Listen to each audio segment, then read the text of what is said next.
Welcome back to Movie Recap for You. We are so big back, baby. The story begins as Rachel, Chris's mother, picks her up from school. They go for ice cream to celebrate Chris completing elementary school. When they return home, Rachel takes a nap. When she wakes up, she finds her husband Charles and Chris preparing dinner. He kisses her cheeks, but not the types of cheeks you're thinking about. A kiss on the cheek? Do I have morning breath already? Charles tells her he feels a tingling in his throat, and it's not because of his deep throating. Chris, worried, immediately sits him down and takes his temperature. After dinner, Rachel goes to put Chris to sleep, and Chris asks if her dad is all right. Rachel tells her that Charles tries to act invincible, so it is up to her and Chris to take good care of him. Meanwhile, Charles takes a hot shower, hoping to feel better, but his symptoms persist. Due to this, Rachel goes out for a late-night drive to pick up some medicine for him. While driving home, she takes her eye off the road for a moment and immediately collides with a drunk driver, which unalives her. And of course, the drunk driver was a wrinkly Mayo man with foreskin eye bags. Following the funeral, Charles drives home with Chris. As soon as they arrive, Chris runs to her room to grieve for her mother. Charles comes into her room to console her. That night, Charles goes out to the veranda to grieve for his wife, drinking a bottle of beer. Their neighbor, Nora, comes over to send her condolences and offers to prepare meals for him and Chris. Charles initially declines, but she convinces him to accept the offer.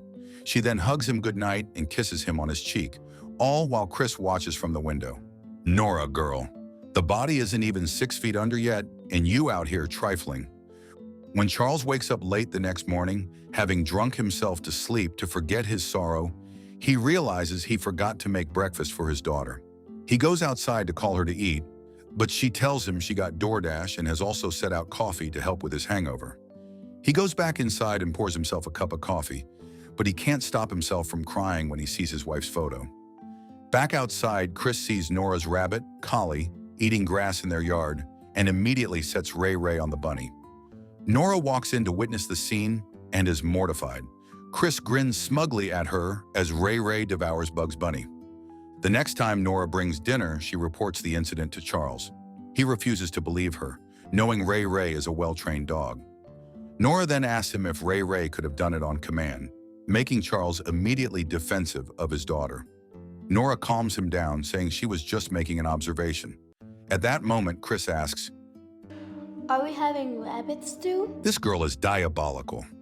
Charles makes her apologize for the insensitive remark. He then walks Nora out to the veranda, where she once again makes a move on him. Maybe get into some adult things?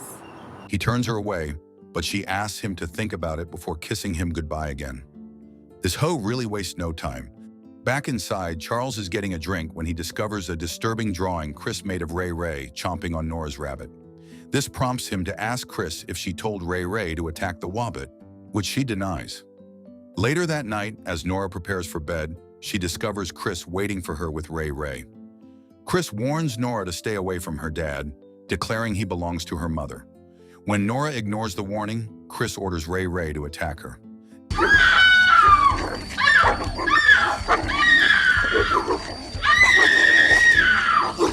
Death by Cane Corso is a new one for Tubi. A new woman, Amber, and her daughter, Kathy, move into the neighborhood. When they sit down for dinner, Kathy is angry at her mother for moving away, following Amber's divorce from Kathy's father, and she gives her mother the cold shoulder. As a peace offering, Amber tells Kathy she can invite her friend, Jason, over for her upcoming pool party for her birthday, which makes Kathy slightly happier. She goes off into her room to inform Jason of the news and teases him about strengthening the stereotype of not being able to swim. Amber calls her lawyer's sister to thank her for helping with the divorce, and she says she's good at her job because she's petty. You know I'm petty.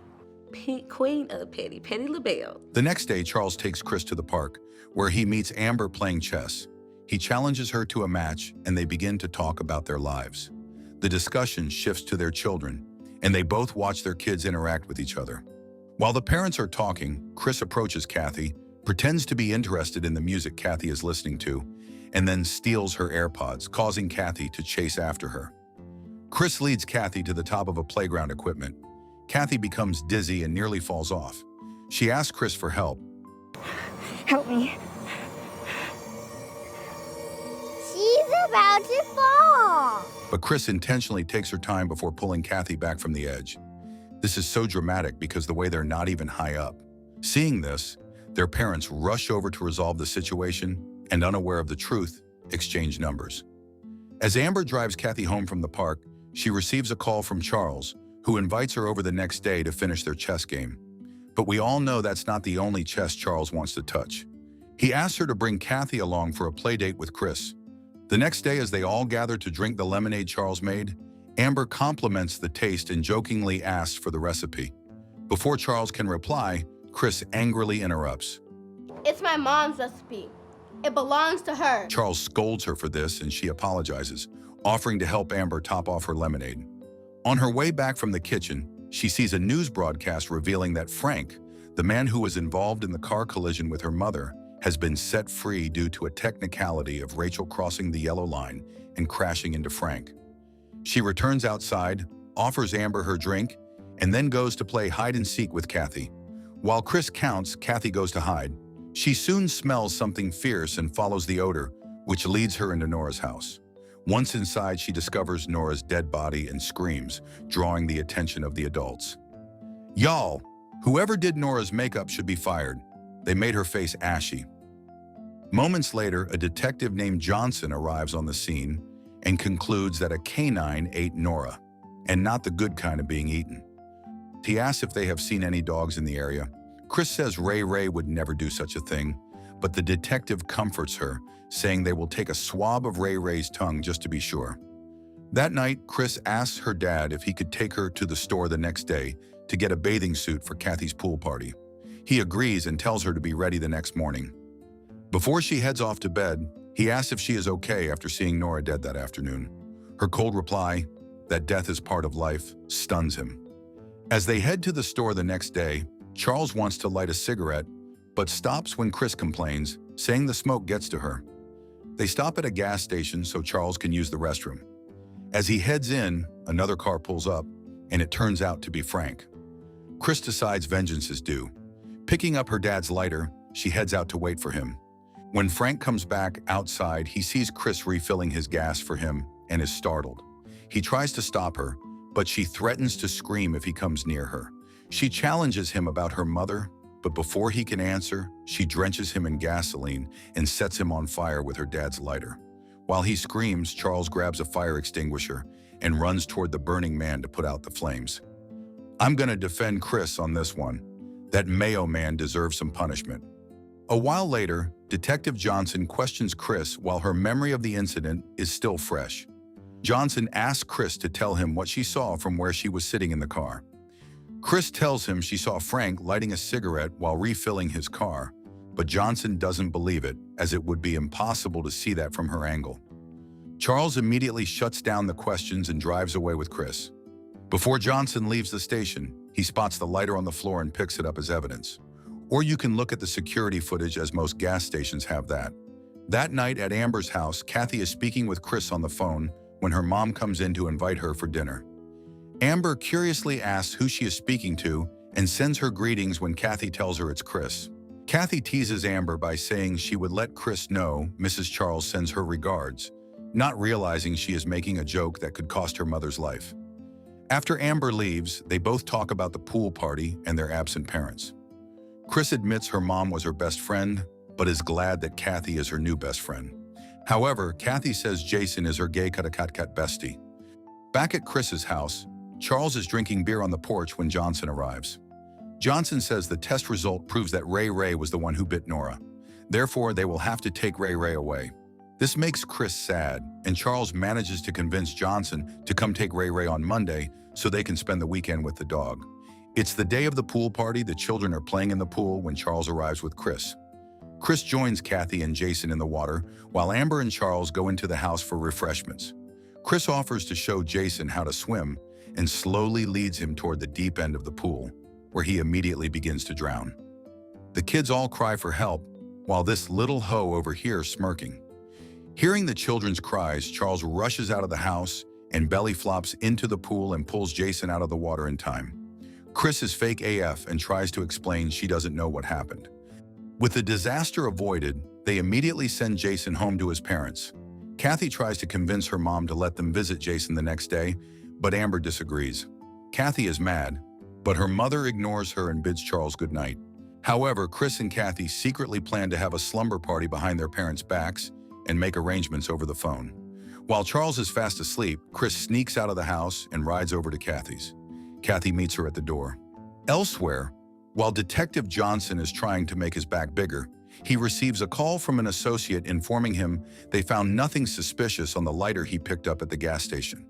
But the prints found on it were those of a child.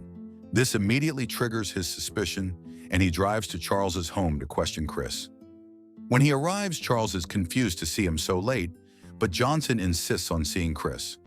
Unaware of her sneaking out, Charles takes Johnson to her room. When they don't find her, Johnson starts searching the house.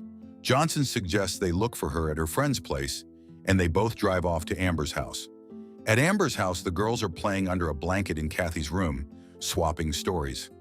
Kathy jokes that if their parents get married, they would become sisters. This immediately triggers Chris. She excuses herself, goes to the kitchen, and picks up a knife. She walks into Amber's room, but before she can stab her, Kathy rushes in and sees the hoe holding a knife over her mother's head. Johnson and Charles also arrive at that moment. Johnson immediately pulls a gun on Chris and asks her to drop the knife. Seeing this, Charles attacks Johnson, making him drop the gun, and the two men struggle on the floor. As they fight, Johnson attempts to choke Charles, causing Chris to rush toward him with the knife. Before she can stab him, however, she is shot by Amber, who had picked up the gun during the struggle. As Chris dies, Charles holds her to himself and begins to cry for help, asking them to call an ambulance. Well, you're not moving, man. Call somebody. The detective sitting there just shaking his head has me dead. Not the best Tubi movie, and definitely not the worst one we saw this month. What did you guys think? Make sure you stay tuned in since we have more foolery coming your way. If you like this video, make sure you subscribe and turn on notifications because YouTube isn't recommending my videos. So, if you like to watch more foolishness, you can click here or here.